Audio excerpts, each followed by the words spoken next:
Alright guys, I'm going to show you how to gain access to the rear valve cover of a 2003 Toyota Camry with the V6.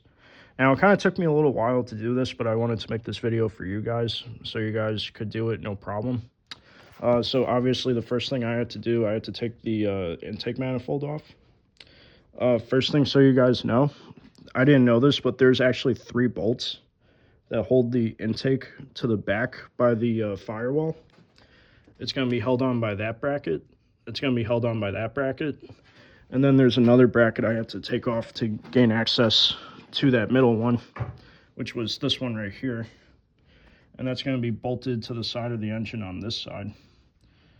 Those bolts are going to be 12 millimeter.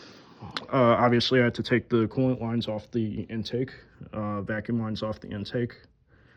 And then you got 10 millimeter bolts. You got about 6 of them right there in the middle. You can also see where they're located on here.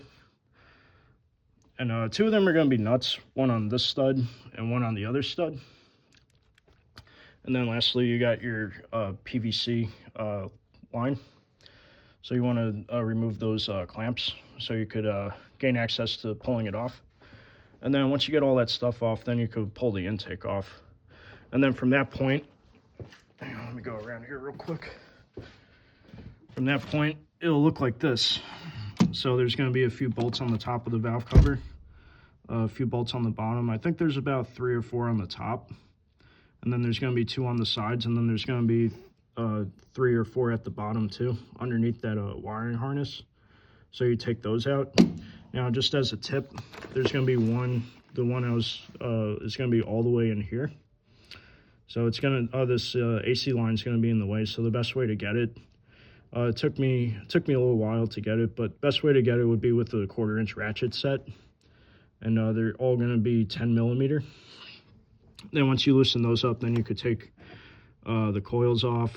You could take the wiring harness off, and then all you have to do is pull these plastic clips off. Those just hold the fuel injectors on there. Move that out of the way, and then you'll have access to pull the entire valve cover off and do the gaskets.